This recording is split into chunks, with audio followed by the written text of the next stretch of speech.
बतौर विधानसभा के जो जो सीट खाली हुई, सब माना जा रहा है कि बारामती की जो सीट अजित पवार के निधन के बाद खाली हुई है, उसको भरने के लिए उपचुनाव में उसी सीट से चुनाव लड़ सकती हैं सुनेत्रा पवार। इस वक्त हमारे साथ एनसीपी के प्रवक्ता इंद्रपाल सिंह जी जुड़े हुए हैं, सीधा उनका रुख करते हैं। इंद्रपाल जी, स्वागत है आपका N24 न्यूज में।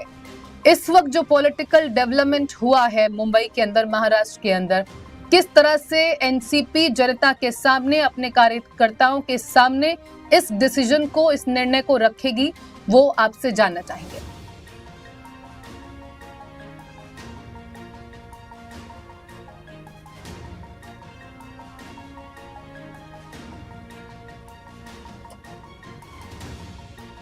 इंद्रपाल जी, आप एक बार चेक करिए, आपके जो ऑडियो में कुछ परेशानी है, दिक्कत है, आप उसको ठीक करिए। तब तक हम एक बार फिर से सिलसिलेवार तरीके से बताते हैं कि किस तरह से अभी क्या कुछ जो राजनीतिक परिदृश्य में, जो पटल पर क्या कुछ चल रहा है इस वक्त मुंबई के अंदर। सुनेत्रा पवार उप मुख्यमंत्री की शपथ पद की लेंगी कुछ देर में, ऐसा माना जा रहा है। 5 बजे के आसपास का वक्त निर्धारित किया गया है, जब राज्यपाल सुनेत्रा पवार को पहली उप मुख्यमंत्री महाराष्ट्र के होने के पद और गोपनीयता की शपथ दिलाएंगे। और 4 बजे तक ऐसा शेड्यूल टाइम है कि आचार्य देवव्रत, जो महाराष्ट्र के राज्यपाल हैं, वो देहरादून से वापस आ जाएंगे और उसके बाद पद और गोपनीयता की शपथ दिलाई जाएगी। 5 बजे का जो समारोह रखा गया है। इंद्रपाल सिंह जी हमारे साथ जुड़े हुए हैं, जो एनसीपी के प्रवक्ता हैं। इंद्रपाल जी, बहुत सारी परिस्थितियां बदली हैं 28 जनवरी के बाद जिस तरह से, और माना यह जा रहा है कि सुनेत्रा पवार के शपथ ग्रहण के बाद बहुत सारी जो अनिश्चितताएं हैं पार्टी के अंदर और भविष्य को लेकर, उस पर विराम लग जाएगा। पार्टी किस तरह से इस पूरे जो प्रक्रियाएं हुई हैं, जो पूरा डेवलपमेंट हुआ है, किस तरह से पार्टी उसको देखती है और पार्टी के कार्यकर्ताओं तक कैसे इस बात को पहुंचाया जा रहा है कि जो कुछ हो रहा है वो पार्टी के हित में सबसे ज्यादा बेहतर है। हाँ जी, सबसे पहली बड़ी बात यह है कि पार्टी ने निर्णय लिया है और सभी विधायकों ने निर्णय लिया है। और आज माननीय दिलीप वळसे पाटिल साहब ने प्रपोज किया और माननीय छगन भुजबल साहब ने इसको सेकेंडेड किया और ये प्रस्ताव मंजूर हुआ कि उन्हें विधिमंडल का नेता चुना गया। विधिमंडल का नेता चुनने के बाद में ये अभी पार्टी के वरिष्ठों ने डिसाइड किया है कि उन्हें डीसीएम पद भी दिया जाए। और उसके लिए बहुत जल्द महाराष्ट्र के लिए जरूरी था कि भाई इमीडिएटली ये पद जो है डीसीएम का पद है, और इसके लिए सुनेत्रा वाहिनी जो है उनको काफ़ी एक्सपीरियंस ये है कि वो अजीत दादा पवार साहब के साथ में इतने साल का उनका अनुभव है और बहुत सी बातें अजीत दादा उनसे शेयर करते थे। और वो बारामती में तो काफ़ी एक्टिव थी, तो राजनीतिक का एक अच्छा अनुभव है, राजनीतिक का अपना एक उनका बैकग्राउंड बड़ा अच्छा है। और वहिनी के पास में इतना वक्त है कि वो जिस तरह से अजीत पवार जी सुबह से लेकर रात तक काम करते थे और लोगों को सुनते थे और उनके प्रश्नों को सॉल्व करते थे, ये बात को ध्यान में रखते हुए एक पहली महिला डीसीएम महाराष्ट्र को मिलनी चाहिए। सब ने ये फैसला लिया और आज जो है 5 बजे सम्माननीय गवर्नर साहब उनको शपथ दिलाएंगे। बिल्कुल। उसके साथ साथ एक और चर्चा है इंद्रपाल जी, शपथ ग्रहण समारोह 5 बजे का होगा, विधायक दल का नेता उनको चुना जा चुका है। ऐसे में सवाल यह है कि पार्टी का जो मुखिया है उसके पद पर उनको क्यों उनको बैठाया नहीं गया, या फिर पार्टी का नेता क्यों चुना नहीं गया, उसके पीछे की वजह क्या है? नहीं, इसमें जैसे सबसे पहले ऐसा है कि ये डीसीएम के पद के लिए चुनना था, तो अपना गट नेता चुनना होता है, तो वो हिसाब से सभी विधायकों ने मिलकर गट नेता चुना है। अभी संगठन की भी बैठक बुलाई है। 2 चीज होती है, एक संगठन और एक मंत्रिमंडल। तो अभी जो संगठन है, संगठन के लोगों से पार्टी संभालने के लिए संगठन की मजबूती सबसे ज्यादा महत्वपूर्ण होती है। तो जो संशय मन में आता है कि अगर पार्टी को एकजुट बनाए रखना है तो सबसे महत्वपूर्ण ये है कि आप पहले उसका मुखिया चुनिए जो अहम में पद रिक्त हुआ है अजित पवार जी के जाने से, तो ऐसे में लोग अगर ये सवाल उठा रहे हैं कि पार्टी का नेता चुने जाने के पहले सीएम मुख्यमंत्री के पद की ज्यादा महत्व दिया गया, उसके बीच का जो अंतर है वो कैसे समझाएंगे आप? नहीं, बिल्कुल, ये जो संगठन है, संगठन से ही पार्टी है। तो ये जो चुनना है नेता, नेता चुनने के लिए पूरे संगठन को बुलाना है, और पूरा संगठन महाराष्ट्र में बहुत बड़ा है, बहुत से लोगों को बुलाना है, सारे जिला अध्यक्ष आएंगे, हम सब जिला अध्यक्ष को भी बुलाया गया है, और इसके बाद में ये हमारे जो आमदार हैं सभी वो आएंगे, वो तो हैं वहाँ। इसके अलावा विभिन्न पदों पे जो लोग मुख्य पदों पे काम कर रहे हैं, जो अलग अलग विंग के लोग हैं, हर किसी को कॉन्फिडेंस में लेकर इतनी जल्दी ये निर्णय नहीं हो सकता था जितनी जल्दी ये 40-41 विधायकों को लेके हो सकता है। इसमें यही अंतर है। ये जो 41 विधायक हैं हमारे पास में, ये आए और इन्होंने ऐसा मान के चला जाए कि आने वाले वक्त में पार्टी की कमान भी सुनेत्रा पवार के ही हाथ में जाएगी? वरिष्ठ आज वो भी डिसाइड करेंगे, और सारे सबकी मुझे लगता है कि सहमति होनी ही चाहिए, और इस पे आज ये भी क्लियर हो जाएगा, क्योंकि इसके लिए कोई ज़्यादा देर नहीं लगेगी, और संगठन के लोगों को तो अगर बुलाया गया है तो इसका मतलब वो निर्णय भी होने जा रहा है। बिल्कुल। और यहाँ पर एक और चर्चा जो इस वक्त चल रही है इंद्रपाल जी, वो है शरद पवार की नाराजगी। उनका वो बारामती में इस वक्त हैं और उन्होंने कहा कि उनको इस बारे में कोई जानकारी नहीं है कि सुनेत्रा पवार उप मुख्यमंत्री पद की शपथ ले रही हैं, और वो अहम इसलिए भी हो जाता है क्योंकि तमाम राजनीतिक उतार चढ़ाव, प्रतिद्वंदिता एक दूसरे के बीच में रही है, दोनों पार्टियों के बीच में, एनसीपी के, चाहे एनसीपी एसपी हो या एनसीपी हो पार्टी के अलगाव के बाद, लेकिन कभी भी पारिवारिक स्तर पर ऐसी बातें खुलकर सामने नहीं आई हैं, भले ही 2004 के लोकसभा चुनाव में आमने सामने सुप्रिया और सुनेत्रा थे। ऐसे में शरद पवार का ये बयान क्या पार्टी के अंदर नेताओं कार्यकर्ताओं के अंदर थोड़ी सी असहज स्थिति पैदा नहीं करेगा? नहीं, बिल्कुल नहीं।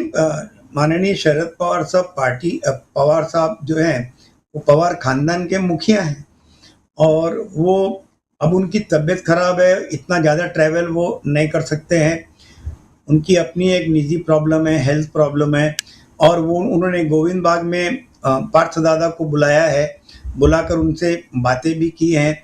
परिवार में कोई कलेश नहीं है, परिवार बिल्कुल भी अलग नहीं है। ये मुसीबत की घड़ी में परिवार के सभी लोग एक साथ खड़े हैं। पार्टी अलग है, परिवार अलग है, इन दोनों चीज़ों को हम मिक्स नहीं कर सकते, क्योंकि पार्टी भी बहुत बड़ी है, और पवार खानदान भी अपने आप में बहुत बड़ा खानदान है। तो अभी ये बोलना गलत होगा कि पवार साहब जो हैं, शरद पवार साहब जो हैं, उनमें कहीं नाराजगी है, या उन्हें कुछ बताया नहीं जा रहा है, या उन्हें कॉन्फिडेंस में नहीं लिया गया है, ये अटकलें लगाना गलत होगा। पार्टी के लिए कितना महत्वपूर्ण निर्णय है यहाँ पर सुनेत्रा पवार के हाथ में जिस तरह से उप मुख्यमंत्री पद को सौंपा गया है, वो शपथ लेने वाली, कितना अहम था ये फैसला? और अगर टाइमिंग की बात की जाए तो इस समय पर ये निर्णय कितना जरूरी बन जाता है पार्टी के लिए, ये भी समझना चाहेंगे बतौर प्रवक्ता आपसे। पार्टी के लिए ये बहुत अहम था कि तुरंत 3 दिन के शोक के बाद में हमें निर्णय लेना है, और निर्णय लेना चाहिए, क्योंकि हम एक सहयोगी पार्टी है, हम महायुति का एक घटक है। तो महायुति के एक घटक में एक डीसीएम पद हमारे पास है, और वो डीसीएम का दावा हमारा कल भी था, आज भी है, कल भी रहेगा। तो उसे रिक्त करना वरिष्ठों ने एकदम बिल्कुल सही फैसला लिया, और सभी विधायकों का ये मानना था कि इस बात में देरी नहीं होनी चाहिए, और सभी संगठन के लोगों के हित में है कि दादा को अगर हम देखते रहें, दादा को याद करते रहें, तो वाहिनी में, सुनेत्रा वाहिनी में हर समय हमें दादा दिखेंगे, और निसंकोच छोटे से छोटा कार्यकर्ता जिस तरह दादा को जाकर मिलके अपनी बात कहता था, उनके सामने जाकर अपनी समस्या रखता था, वाहिनी के सामने भी उसी तरह से रखेंगे। और लोगों को ये इजी एक्सेस लग रहा है किसी बड़े नेता के पास। जैसे अजित दादा के बंगले पे हम लोग रहते थे, अक्सर देखते थे कि कितनी भीड़ होती थी। जब दादा है मंगलवार, सोमवार, बुधवार, तब इतने लोगों को, वो 6:45 बजे बराबर बैठते थे, और 7 बजे से लोगों को अटेंड करना, और ऐसे ही अटेंड नहीं करना, उनके 3-3 पीए अपने मोबाइल लेके खड़े रहते थे और हर पीए जो है इमीडिएटली कंसर्न ऑफिसर को फोन लगाता था, जो समस्या है उसी का ऑन द स्पॉट समाधान होता था। और वहिनी ने बहुत कुछ सीखा है, देखा है। और वहिनी जितने करीब से दादा को जानती थी, मैं नहीं समझता पूरे महाराष्ट्र में या राजनीति में अजित पवार को वहिनी से ज्यादा कोई सोच समझ सकता है। तो वहिनी की योग्यता के ऊपर कोई प्रश्न चिन्ह नहीं है। तो सुनेत्रा वहिनी जब बैठेंगी तो बिल्कुल अजित दादा की कमी महसूस होने नहीं देंगी। यही सभी विधायकों ने सोचा, यही संगठन के लोगों की सोच है। और जब तक हम सब कार्यकर्ता हैं, हम सब संगठन के पदाधिकारी हैं, विधायक हैं, अजीत दादा ने इतना काम किया है। लोकप्रियता तो आपने देखी है कि जन सैलाब 2 दिन पहले किस तरह से उमड़ा, 5 किलोमीटर पे तो हम लोगों को रोक दिया गया था। तो इस तरह के हम सब चाहते हैं कि सुनेत्रा वहिनी डीसीएम बने और ये निर्णय जल्द हो, क्योंकि ये निर्णय में देरी नहीं होनी चाहिए। क्योंकि राजनीति में कभी भी करवट किस तरह भी कुछ भी बदली जा सकती है किसी की, और कोई रिस्क नहीं लेते हुए ये फैसला तो संगठन ये के रिस्क बाहरी था, या इंद्रपाल जी ये रिस्क बाहरी था, सरकार में रहने का था, या फिर अंदरूनी रिस्क भी था? कुछ ऐसी चीजें हैं जिनको वक्त पर मैनेज करना जरूरी है। सुनेत्रा पवार के बेटे जय पवार भी मौजूद रहेंगे। हालांकि पहले खबरें ये थी कि पार्थ पवार के साथ ही मुंबई पहुंची हैं सुनेत्रा पवार। ऐसा माना जा रहा था कि शपथ ग्रहण समारोह में पार्थ पवार और सुनेत्रा पवार ही मौजूद रहे, लेकिन फिलहाल खबर यह है कि एनसीपी के सांसद और विधायक भी इसमें शामिल होंगे और साथ ही सुनेत्रा पवार के दूसरे बेटे जय पवार भी शपथ ग्रहण के समय विधान भवन में मौजूद रहेंगे। विधान भवन से रवाना हुई हैं सुनेत्रा पवार और शपथ ग्रहण में सीएम शामिल होंगे। इस वक्त की बड़ी खबर यह है देवेंद्र फडणवीस महाराष्ट्र के मुख्यमंत्री, वो भी शपथ ग्रहण में शामिल होंगे। सुनेत्रा पवार के बेटे जय पवार और पार्थ पवार शपथ ग्रहण का हिस्सा रहेंगे और विधान भवन से रवाना हो गई, जहां पर कुछ देर पहले उन्हें अध्यक्ष चुना गया और सर्वसम्मति से। अब इसके बाद शपथ ग्रहण समारोह में आप तस्वीरें देखेंगे जब सुनेत्रा पवार वहां पहुंचेंगी और कहा यह जा रहा है कि शपथ ग्रहण में महाराष्ट्र के मुख्यमंत्री देवेंद्र फडणवीस भी मौजूद रहेंगे, साथ ही उनके दोनों बेटे, बड़े बेटे पार्थ पवार और दूसरे बेटे जय पवार भी वहां पर मौजूद रहेंगे। और इस वक्त हमारे साथ इंद्रपाल जी जुड़े हुए हैं। इंद्रपाल जी, आपने रिस्क की बात की और हर कोई जानता है कि राजनीति के अंदर पल पल की जो बदलते समय में बहुत कुछ बड़े बदलाव हो जाते हैं। जो रिस्क जो आप बता रहे हैं वो सिर्फ सरकार में रहने का है या पार्टी के अंदर खाने भी कुछ ऐसा रिस्क था जिसको मैनेज करने का सबसे सही तरीका यही था सुनेत्रा पवार जी के हाथों में डिप्टी सीएम की जो कुर्सी है उस पे उनको बैठाना? क्या पार्टी के अंदर रिस्क को भी मैनेज करने की कोशिश है? सुनेत्रा वहिनी के बनने पे कुछ नहीं है। ये था कि भाई पॉलिटिक्स के अंदर सबसे पहले मूव करना होता है और जो पहले मूव करता है वो सफल और विजय घोषित होता है। तो अपनी चाणक्य नीति अपनानी चाहिए और जैसे भी हो सकता है पॉलिटिक्स में अवेयरनेस बहुत चाहिए, अलर्ट बहुत रहना होता है। तो इन सब बातों को मद्देनजर रखते हुए ये जो निर्णय लिया है सभी वरिष्ठों ने, ये बहुत ही महाराष्ट्र के हित में, पार्टी के हित में है और ये बहुत सही योग्य वेली योग्य निर्णय। हमारी पार्टी की एक टैगलाइन है कि योग्य वेली योग्य निर्णय, वो हमने लिया है। ठीक है। इंद्रपाल जी, हमने जब से ये खबर सुनी है कि सुनेत्रा पवार जी उप मुख्यमंत्री पद की शपथ लेंगी, इस बीच एक और खबर आई और वो लगातार एक माहौल बना था जिसमें कहा जा रहा था कि अजित पवार जी की अंतिम इच्छा थी कि दोनों एनसीपी का विलय हो जाए, एनसीपी एसपी और एनसीपी का, जिसको लेकर शरद पवार ने भी कहा अभी आज जो उन्होंने मीडिया से बातचीत की कि इस आखिरी इच्छा का सम्मान होना चाहिए। इस पर एनसीपी के प्रवक्ता होने के नाते आप क्या कहेंगे जो अंतिम इच्छा के बाद शरद पवार जी की ओर से कही गई? अभी दादा की अंतिम इच्छा जो बताई जा रही है वो माननीय शरद पवार साहब, माननीय शशिकांत शिंदे साहब, इनके द्वारा बताई जा रही है। ये बात उन दोनों के बीच की है, ये बात कोई तीसरा हम में से जानता नहीं है। हम संगठन के लोगों को या हमारे आमदार लोगों को ये बात पता नहीं है। कि दादा और उनके बीच में क्या बात हुई है।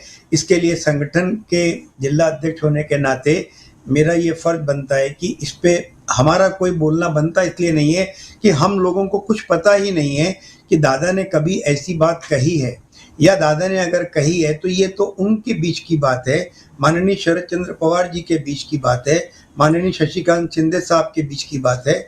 तो ये बातों की पुष्टि हम लोग नहीं कर सकते और हमारे संगठन के लोगों को भी कुछ इसके बारे में हमको कोई ज्ञान नहीं है। ठीक है। 12 फरवरी की हालांकि ये तारीख बताई जा रही थी जब कहा कि विलय हो जाएगा, और तारीख भी तय हो चुकी थी, समय भी तय हो चुका था, और वो किस आधार पर था वो अपने दर्शकों को भी दिखा रहे हैं। और आपसे मेरा वही सवाल होगा, 17 जनवरी का एक वीडियो इंद्रपाल जी सामने रखा गया जिसमें हम देख सकते हैं रोहित पवार भी मौजूद थे, शरद पवार मौजूद है, अजित पवार हैं, पार्टी के अन्य नेता मौजूद हैं, और इस वीडियो को दिखाकर ये कहा जा रहा था कि ये वही बैठक है जिसमें इस बात पर हामी भरी थी कि दोनों पार्टियों का एक साथ में समागम होगा, विलय हो जाएगा, और अजित पवार जी पूरी तरह से हामी भर चुके थे। ये 17 जनवरी का वीडियो है। इस पर एनसीपी की प्रतिक्रिया क्या है? क्या वाकई ये वही बैठक है जिसमें इस बात पर चर्चा हुई थी और मुहर लगी थी, राजीनामा हुआ था कि दोनों पार्टियों का विलय किया जाएगा? मैं फिर से वही कहूँगा, हमारा फिर से वही स्टैंड है कि इस वीडियो को अगर आप गौर से देखें तो इसमें एक भी नेता हमारी पार्टी की तरफ से माननीय अजित दादा पवार के सिवाय इस बैठक में नहीं दिख रहा है। तो इस पे हमारा कोई कमेंट नहीं बनता है और हम इसकी पुष्टि नहीं कर सकते हैं कि इस बैठक में क्या बात हुई और इस बैठक में क्या निर्णय हुआ और इस बैठक में के जरिए विलीनीकरण हो सकता है या नहीं हो सकता है। ये बहुत ही कहना मुश्किल है, क्योंकि हमारी पार्टी के ना माननीय तटकरे साहब दिख रहे हैं, ना माननीय प्रफुल्ल पटेल साहब दिख रहे हैं, ना माननीय भुजबल साहब दिख रहे हैं। कोई बड़े नेता हमारी पार्टी के इस बैठक में नहीं दिख रहे हैं। हमारे दादा और जो राष्ट्रवादी जो है उनके शशिकांत शिंदे जी हैं, माननीय पवार साहब हैं, और ये सब लोगों के बीच के ये वीडियो दिखाए जा रहे हैं। तो ये वीडियो के द्वारा बहुत मुश्किल है ये कहना कि ये वीडियो में विलीनीकरण की चर्चा हो रही है। बिल्कुल। और एक और चर्चाएं, क्योंकि जिस तरह का राजनीतिक परिदृश्य इस वक्त है महाराष्ट्र के अंदर, बहुत सारी चर्चाएं हैं। जिस तरह से आपने अभी जिक्र किया कि एनसीपी की कमान किसके हाथ में होगी, इसको लेकर तमाम नाम सामने हैं, और कहा यह जा रहा है कि सुनेत्रा पवार जी जब डिप्टी सीएम की पद संभालेंगी उसके साथ पार्टी की कमान, यहाँ पर बहुत सारे ऐसे नाम हैं जिनकी चर्चा चल रही है, चाहे वो छगन भुजबल की हो या फिर पार्थ पवार की हो, इसके साथ प्रफुल्ल पटेल का भी नाम लिया जा रहा है। तो पार्टी के अंदर भी क्या ये चर्चाएं जोरों पर हैं कि आखिर कौन सा ऐसा चेहरा होगा जो पार्टी की कमान संभालेगा? फिलहाल पार्टी के संगठन के सामने कोई भी नाम नहीं आया है। पार्टी के बीच में किसी नाम की चर्चा फिलहाल नहीं है। ये जो बैठक बुलाई जाएगी उसमें वरिष्ठ जो मार्गदर्शन करेंगे और वरिष्ठों के मार्गदर्शन के हिसाब से जिसका भी नाम तय होगा सभी लोग उसके ऊपर अपनी मोहर लगाएंगे।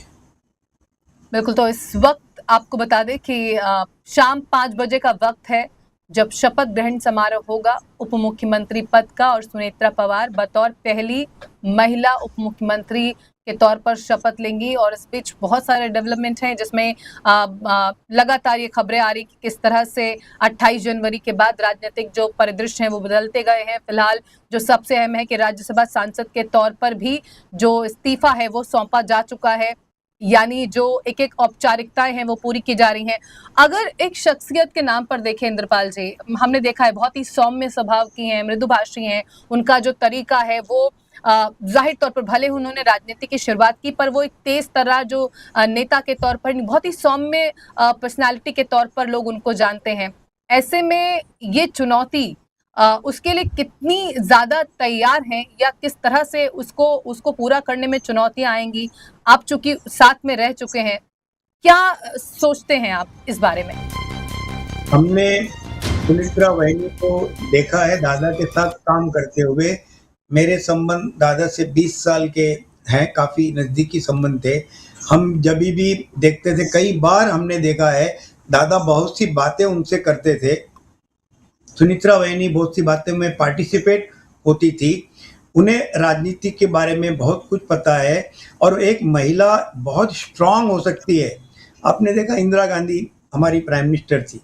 आपने कई महिलाएं हैं जिनके अगर नाम गिनाने जाएं तो कम पड़ेंगे आपको। तो महिला बहुत स्ट्रांग होती है। अगर महिला ने एक बार डिसाइड कर लिया तो मैं नहीं समझता कि इस पृथ्वी के ऊपर उसे कोई अनटर्न कर सकता है। तो बहुत खुशी की बात है कि महिला डीसीएम हो रही है महाराष्ट्र की, और महिला में जो एक शक्ति होती है वो शक्ति अब सामने आएगी। आने वाले दिनों में महाराष्ट्र में आप सब अनुभव करेंगे कि महिला शक्ति आपको दिखेगी। और महिला एम्पावरमेंट की हम बात करते हैं तो पहली बार पार्टी ने महिलाओं को इतने बड़े पद से सम्मानित किया है कि आगे आने वाले दिनों में एक महिला महाराष्ट्र के विकास में इतना भारी योगदान करेगी कि महिलाओं के लिए ये गर्व से सर उनका उठ जाएगा। और महिलाएं एकदम कह सकती हैं कि हम पुरुषों से किसी मामले में कम नहीं है। अगर मौका मिले तो हम कुछ भी कर सकती हैं और किस हद तक भी निर्णय ले सकती हैं। जैसे कि पिछले इतिहास में कई जगह दिखाया गया है महिलाओं के बारे में, अहिल्याबाई होलकर हो, झांसी की रानी हो, कई महिलाओं के बारे में आप ले लीजिए। तो महिला इस देश में पूजनीय रही है और महिला देवी के रूप में, कई देवियों के रूप में महिलाओं को देखा गया है। हम सब कई देवियों के उपासक रहे हैं। तो निस्संदेह लोग सुनित्रा वाहिनी में एक देवी का रूप देखेंगे और महाराष्ट्र के विकास में वो बहुत बड़े बड़े निर्णय लेंगी और इतिहास बदलेंगी और इतिहास लिखेंगी और महिलाओं के लिए ये गर्व की बात होगी। बिल्कुल। तो अब उप मुख्यमंत्री पद की शपथ लेने वाली सुनेत्रा पवार, पूरी आशाएं हैं, पूरी उम्मीद है कि जिस पद पर वो आसीन होने वाली हैं उसकी वो तमाम जिम्मेदारियों में पूरी तरह से सक्षम हो और उसको सफलतापूर्वक निभाएं। और तैयारियां जारी हैं लोक भवन में और ये तस्वीरें आपको वहीं से दिखा रहे हैं सीधी। और ये तैयारियां हैं शपथ ग्रहण समारोह की जो आज शाम 5 बजे होने वाला है। लोक भवन की ये तस्वीरें, थोड़ी देर में सुनेत्रा पवार का शपथ ग्रहण शुरू होगा।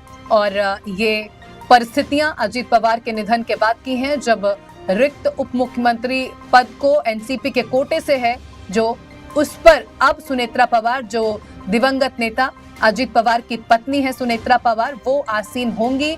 तमाम जो औपचारिकताएं हैं उप मुख्यमंत्री पद की शपथ लेने के लिए वो पूरी की जा चुकी हैं और उनको अध्यक्ष चुना जा चुका है। अध्यक्ष चुनने के बाद अब वो शपथ लेंगी और अगले 6 महीने के अंदर उनको किसी भी सीट से चुनकर चुनाव जीतकर आना होगा। इस सीट को अपने आप को सर्टेन तौर पर अपने खाते में रखने के लिए, अपने कोटे में रखने के लिए, और ये माना जा रहा है कि बारामती का चुनाव, उपचुनाव सुनेत्रा पवार ही लड़ेंगी, जिससे जो पद है उसको बनाए रखा जा सके।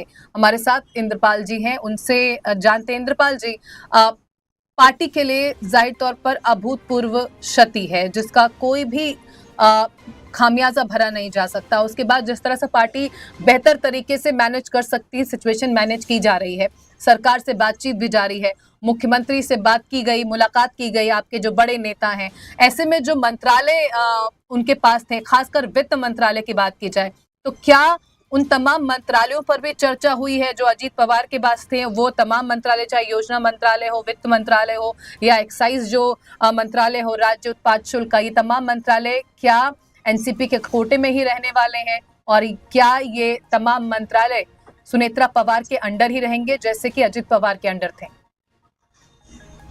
ऐसे हम अनुमान लगा रहे हैं कि मंत्रालय में कोई चेंज तो पॉसिबल इसलिए नहीं है कि ये मंत्रालय पहले से डिसाइड होकर ही दिए गए हैं और तीनों दल ने बैठ के डिपार्टमेंट्स बांटे हैं और माननीय मुख्यमंत्री फडणवीस साहब जो हैं वो ये सभी खातों को उन्होंने उस समय दादा को जो दिए गए खाते हैं सोच समझकर राष्ट्रवादी के खाते के ये खाते दिए गए हैं। 3 पार्टी की सरकार है तो इसमें हर पार्टी को डिपार्टमेंट्स दिए गए हैं। हमें जो डिपार्टमेंट दिए गए थे, मुझे ऐसा लगता है और हम सब संगठन के लोग चाहते हैं कि वो डिपार्टमेंट हमारे पास रहें और वही जो है वो डिपार्टमेंट का नेतृत्व करें।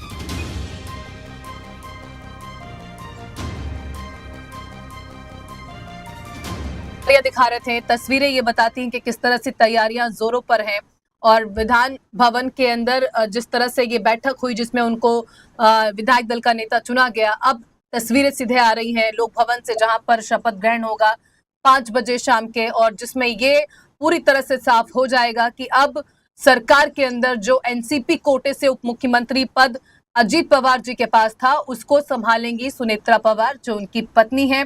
और इंद्रपाल जी हमारे साथ इस वक्त हैं जुड़े हुए, जो बता रहे हैं कि आखिर किस तरह की परिस्थितियां थी जिनसे निपटना एनसीपी के लिए, पार्टी के लिए बेहद अहम था। इंद्रपाल जी, अगर हम ये समझने की कोशिश करें कि जाहिर तौर पर जब घटनाएं होती हैं, परिस्थितियां बदलती हैं, तो क्विक डिसीजन सबसे महत्वपूर्ण होता है। यहाँ पर जो क्विक डिसीजन लिया गया है सुनेत्रा पवार जी को उप मुख्यमंत्री बनाने का, क्या ऐसी संभावनाएं थी कि अगर बहुत वक्त बीतता, ये अंतराल अगर बढ़ता तो पार्टी के अंदर खाने ही विरोध शुरू हो जाता? और क्या एक ऐसा धड़ा है जो अनिश्चितता की परिस्थिति में एनसीपी छोड़कर शरद पवार की एनसीपी एसपी से जुड़ सकता था? क्या इन संभावनाओं को भी केंद्र में रखकर ये डिसीजन लिया गया है? नहीं, पार्टी में ये निर्णय तो लेना ही था। 3 दिन बाद तो ये निर्णय लिया जाता है। राजनीति में ऐसे बड़े पद जो महाराष्ट्र के विकास से जुड़े हुए हैं, क्योंकि बड़े बड़े नेताओं का कहना है कि मेरे मरने के बाद आप लोग इसमें देरी नहीं करना, काम चलते रहना चाहिए, लोगों के प्रश्न छूटते रहने चाहिए, विकास के कामों में कोई रुकावट नहीं आनी चाहिए। अगर आप मातम मनाते रहोगे मेरा 13-15 दिन तक तो लोगों को नुकसान होगा। आपके दिल में मैं बसना चाहिए, लोगों के हृदय में मैं बसना चाहिए। इसीलिए उनकी सबकी ये इच्छा होती है बड़े नेताओं की कि तुरंत से तुरंत वहाँ महाराष्ट्र का काम ना रुके। वो अपना हित नहीं सोचते हैं कि मेरे बारे में लोग इतने दिनों तक ये पद रिक्त रखें या मेरे बारे में ही लोग ये करते रहें। इवन दादा ने भी कई बार, उनकी एक रील वायरल हुई, उसमें कहा है कि मैं आखिरी सांस तक मैं आप लोगों का सेवक हूं और मैं काम करता रहूंगा, और कभी मैं इस दुनिया में नहीं रहा तो मेरा काम रहेगा और मेरे बाद भी कभी कोई काम रुकना नहीं चाहिए। तो ये भी अभी इन दिनों वो एक रील वायरल हो रही है, तो उसमें इसलिए कभी भी राजनीति में देर नहीं की जाती है। और राजनीतिक में जो है एक मूव करना होता है आपको, जैसे आप शतरंज मूव करते हैं तो ये मूव करना काफ़ी जरूरी और आवश्यक मूव है।